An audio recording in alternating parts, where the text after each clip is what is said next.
Ketua Pengurus Ikatan Keluarga Amarasi Nusa Tenggara Timur. Maksud kami pengukuhan oleh Bupati Kupang. Saya menyerahkan pataka ini untuk diserahkan Ketua Umum.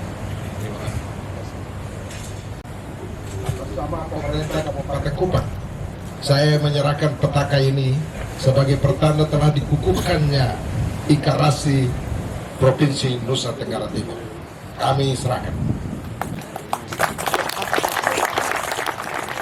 Kami atas nama seluruh pengurus Ikarasi menerima pataka ini sebagai tanggung jawab untuk menjalankan tugas dan tanggung jawab ke depan. Terima kasih. Kita berikan tepuk tangan Bapak Ibu sekalian. Pengukuhan pengurus Ikatan Keluarga Amarasi selaku pelindung Bapak Bupati Kupang, kami silahkan kembali ke tempat semula. Pengurus disilahkan kembali ke tempat. Saya hormati pula Bapak-Bapak Kepala Desa, seluruh Amarasi, Bapak Ketua tugas dan tanggung jawab yang ada dan telah hadir bersama-sama Ikatan Keluarga Amarasi di dusun yang jauh terpencil ini untuk mengukuhkan badan pengurus Ikarasi yang sudah dibentuk. Selain sebagai bagian dari momen yang sangat berharga, karena hari ini kami badan pengurus Ikarasi sebagai generasi yang ada telah meniti dan menata kembali dasar atau fondasi atau fundamen Ikatan Keluarga Amarasi yang pernah hidup dan ada. Kami juga sadar dan harus menghormati, menghargai dan mengakui sejarah bahwa nama Ikarasi ini telah diletakkan pendahulu-pendahulu kami, yakni Raja Koro, yang kami kagumi dan kami banggakan. Bapak pelindung yang kami hormati, sesungguhnya kami merasa malu karena kami hanya sebagai generasi penikmat saja. Tidak ada sesuatu yang dapat kami lakukan untuk memberikan kontribusi dan rasa kebanggaan bagi generasi Amarasi yang akan datang. Kami hanya bisa menikmati, bahkan merusak, yakni merusak hutan. Kami malas dan sudah tidak suka berkebun atau bercocok tanam. Kami tidak memiliki minat untuk beternak. Yang kami suka adalah kami memberi diri, direkrut untuk menjadi komoditi pengganti ekspor sapi dulu, menjadi ekspor manusia saat ini. Pada zaman dulu, orang Amarasi tidak tahu kota metropolitan Jakarta sebagai ibu kota Republik Indonesia. Tetapi mereka lebih mengenal Hong Kong dan Thailand gara-gara ekspor sapi. Kami kurang suka untuk menggunakan kain motif yang diproduksi dari tangan-tangan wanita terampil Amarasi. Tetapi kami suka menggunakan kain-kain tipis produksi tangan-tangan wanita Jawa, Bali, Sulawesi, Sumatera melalui garmen-garmen yang tipis tembus pandang. Dan kami juga merasa malu untuk menggunakan bahasa asli Amarasi, tapi kami lebih suka pakai bahasa suku dan bangsa lain. Indonesia itu sukar sekali sekarang, berbeda dengan zaman. Ya.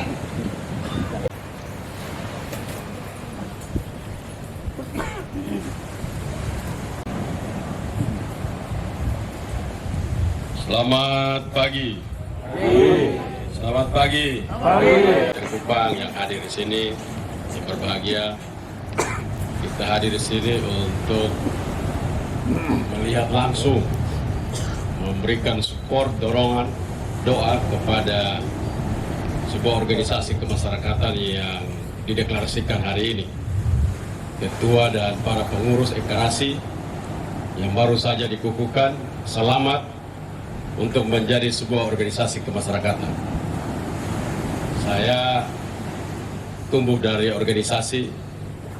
Biasanya kalau pelantikan begini, pengukuhan itu ramai dan namanya disebut bangun berdiri. 2 hari kemudian kerja tinggal ketua sekretaris bendahara. 1 tahun kemudian tinggal ketua berdiri sendiri, sekretaris bendahara juga tidak ada lagi. Nah, ini saya pikir perlu saya bicara karena kita harus mulai membangun sebuah gerakan besar. Tadi Dr.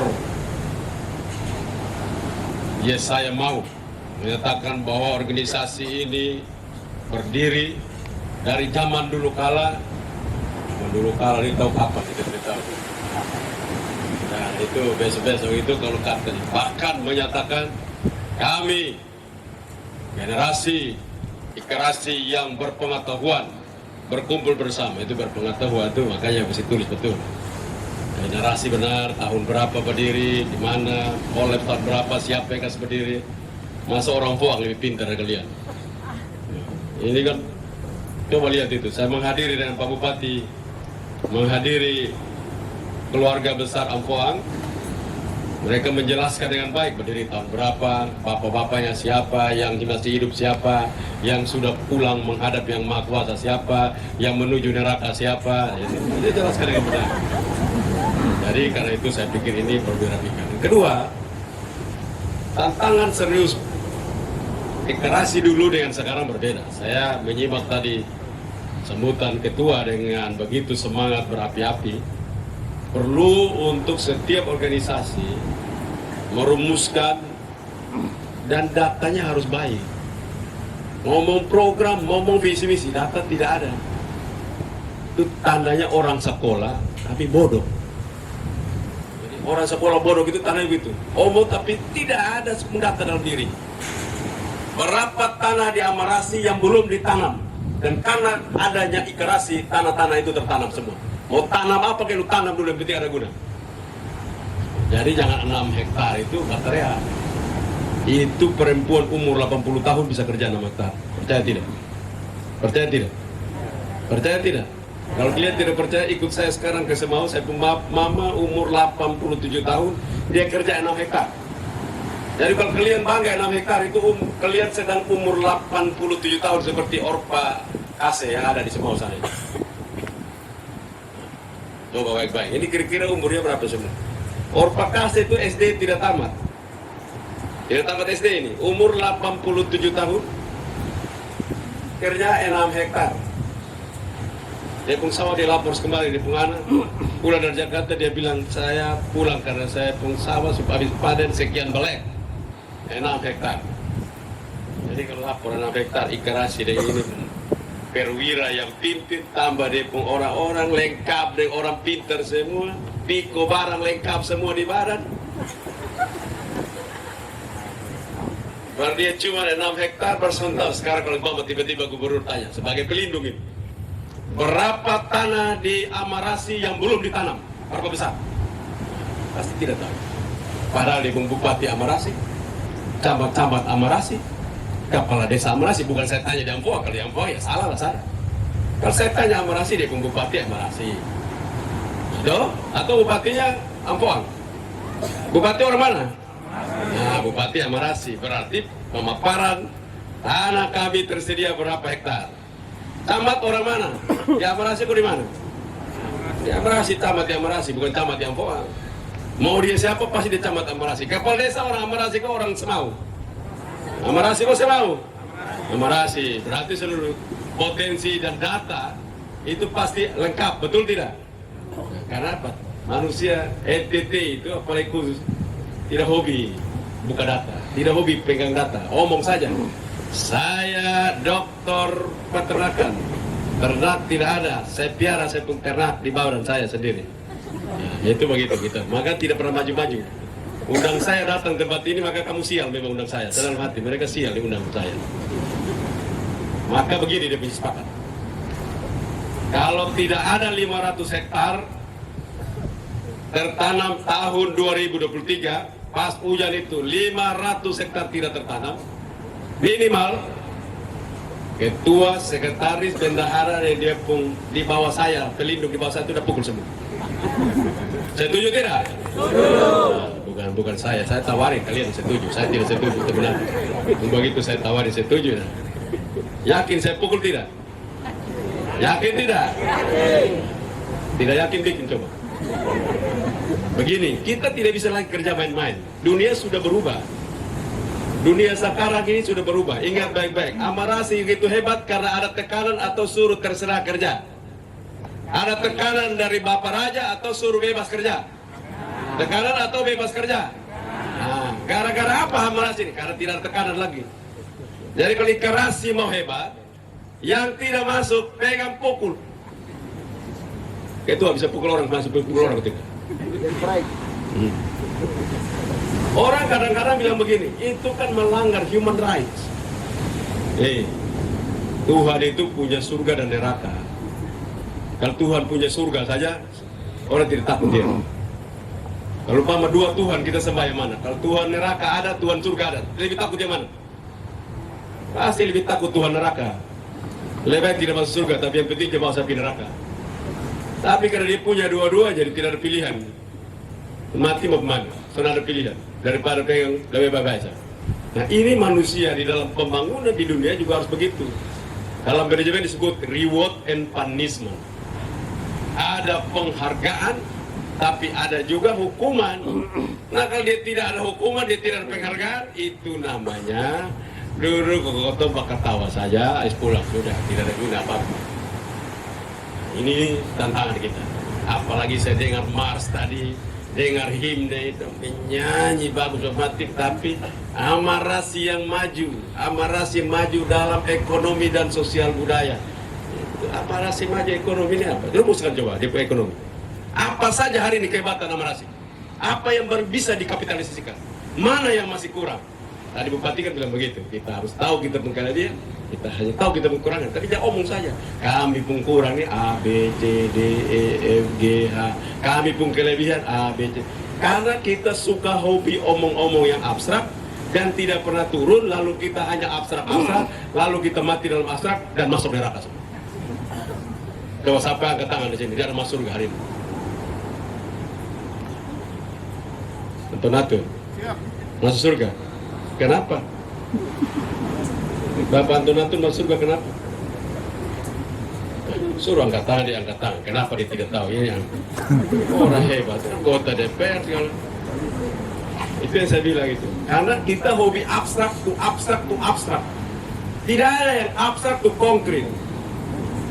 Jadi kita kerja di dunia ini dari abstrak ke konkret. Berpikir itu abstrak, kerja dia jadi itu konkret. Tidak ada pilihan. Tidak ada pilihan buat ikarasi. Harus belajar sungguh-sungguh terhadap alam ikarasi. Alam amarasi harus tahu betul. Jangan hanya kerja asal-asalan kumpul begini ya kumpul.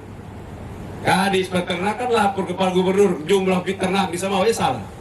Orang amarasi otak tidak ada apa itu. Pilihan begitu. Itu datanya benar, laporannya benar, mana yang diparon, berapa banyak, keluar berapa, mukas besar berapa. Itu harus dirata semua. Nah ini style yang tantangan NTT itu ada di situ. Dan kita tahu bahwa ada satu kabupaten saya marah sekali, namanya Kabupaten Sumba Barat Daya. Mereka punya tanah luar biasa. Hari ini mereka panen besar luar biasa. Hari ini mereka panen tidak pakai karung. Kapal parkir mereka kas meleleh jagung datang. Hari ini ribuan ton mereka panen. Dulunya mereka menjadi budak di negeri orang, sekarang mereka menjadi raja. Kalau kita ini terbalik, kerja buat diri sendiri, makan buat diri sendiri, dia tangan, nah itu masuk neraka. Kenapa? Karena Yesus bilang, di saat aku lapar haus, telanjang, lanjutkan, terpenjara. Coba terpenjara ini apa coba? Coba jelaskan dulu yang ini, yang tua-tua depan ini. Mulai dari kecil. Coba mulai. Apa itu terpenjara maksud Yesus? Terpenjara ilmu pengetahuan, terpenjara infrastruktur, terpenjara kesehatan, terpenjara sosial. Nah ini yang tukang bikin. Kalau gubernur datang anak lempar bom di ujung jauh-jauh, terbalik ikarasi memberikan. Begitu pemimpin datang omong, di sini depan anak-anak semua. Duduk anak-anak duduk di depan sini. Bukan orang tua sudah mau mati itu depan sini. Karena dia sudah nggak ada kedua lagi. Anak-anak harus duduk di depan sini. Supaya mendengar pikiran-pikiran maju ke depan. Nah, itu belajar tuh ikrasi ke depan. Jadi kalau besok pemimpin datang, yang di depan itu bukan orang-orang pecamat-camat. Di depan anak-anak. Kau mati boleh, tapi anak jangan mati. Karena ini masa depan. Cara berpikir ikrasi harus begitu. Ini supaya ke depan kita punya anak maju. Ya usir saudara masuk dalam hutan sana. Nanti waktu kita sudah mati, mereka take over, mereka tidak punya kemampuan apa-apa karena mereka dalam hutan. Jadi kalau pemimpin datang, sebaiknya tempatkan mereka. Kan bisa gubernur nomor kedua. Seluruhnya anak-anak. Kalau masih banyak, gubernur ketiga, gubernur keempat. Kita merubah cara berpikir. Jadi kerasian begitu. Jangan dibalik, nanti ke pemimpin datang, bupati ada masuk di dalam lubang, di dalam gua sana. Lalu lebih jauh lebih baik. Nah ini besok yang ganti kita. Dia dari gua datang, bawa di kepala gua tuh datang di pimpin kita. Mau begitu? Kira-kira mau begitu? Nah, karena itu pesan saya. Bangun sumber daya. Memang bangun sumber daya tidak gampang, karena dia akan kita dapatkan hasilnya 25-30 tahun akan datang. Maka tidak semua manusia suka tidak bangun sumber daya. Kalau bangun jalan, orang bilang, terima kasih Bapak Bupati, terima kasih Gubernur, jalan kami dulu, sengsara mati sekarang. Terima kasih Bapak, terima kasih kami bisa jalan. Itu. Tapi kalau manusia, in hari dia bangun, terima kasih nanti 30 tahun kemudian. Baru orang bilang terima kasih dulu kami dibuat begini, kami jadi hari ini. Jadi membangun sumber daya manusia itu investasi jangka panjang. Karena itu ikrasi mau supaya ke depan yang take over ikrasi, manusia-manusia yang hebat, mulailah dari sekarang menyiapkan mereka. Saya setuju tadi dengan cara berbahasa amarasi terus-menerus dalam sekolah, tapi juga berbahasa Indonesia dan berbahasa Inggris. 3 bahasa sekaligus jalan. Guru panggil semua. Kalau kau tidak ajar bahasa amarasi di dalam kelas, salah. Kedua, bahasa Indonesia. Ketiga, bahasa Inggris. Wajib. Ini 3 bahasa harus. Mengapa? Karena ikrasi yang dalam itu disebut amarasi berbatasan dengan Australia dan Timor Leste, 2 sekaligus. Maka hidup dalam masyarakat internasional mewajibkan dia untuk berbahasa internasional. Karena itu penting sekali. Berbahasa amarasi karena identitas lokalnya.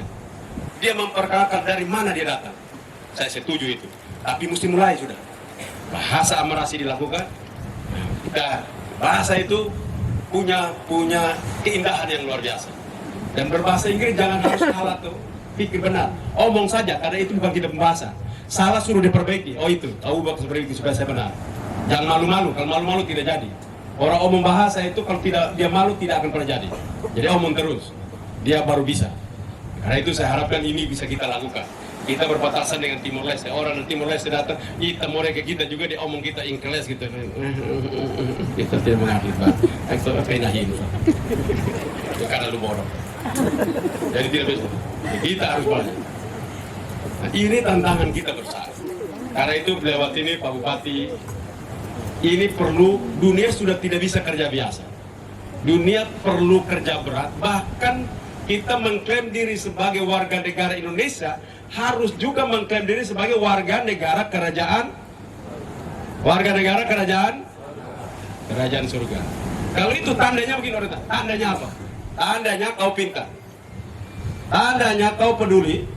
Tandanya kau berani. 3 ini punya tanda di dalam orang ini. Peduli kemana?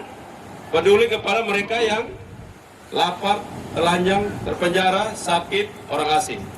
Orang asing ini yang mana nih? Orang asing. Coba, orang asing ini yang mana? Tahu orang asing ini? Dimaksud orang asing, tahu? Siapa yang bisa tolong bantu saya? Orang asing. Orang asing adalah mereka yang tadi saya sebut itu. Yang di kampung kalau dia datang itu orang sudah reguler, angka buang jauh-jauh, itu orang asing. Orang yang hidup dalam komunitas kita, tapi kita tidak anggap dia. Dan bahkan dia angka buah jauh-jauh. Dia terasing di dalam lingkungan kita. Manusia model begini, kalau kita tidak urus, masuk neraka. Jadi jangan lihat orang bilang, manusia tidak ada guna. Cari akal supaya dia guna. Kumpulnya, masih kita cari akal supaya manusia ini ada guna. Itu maksudnya orang asing. Bukan orang asing, ini boleh orang datang. Lihat-lihat Pantai Puru terus bilang, Tuhan bilang kita orang asing, jadi mari kita pilih orang asing dong, jadi gitu. Tidak. Dimaksudkan orang asing lah, orang yang diasingkan di dalam sebuah komunitas karena manusia ini bodoh, manusia ini miskin, manusia ini tidak ada guna, maka kau jaga setengah sendiri, lepas dia hidup situ, mati boleh, hidup boleh, silahkan hidup sendiri. Itu namanya kita sedang mengasingkan orang itu, saudara kita. Jadi itu namanya manusia, orang-orang asing.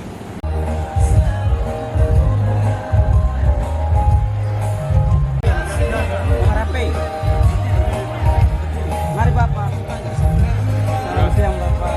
Ya nanti kalian ini. Ya ini dari SMK sama Rasi Barat Bapak. Itu baru saja. Nanti baru kalian lihat 1-2 mobil. Saya.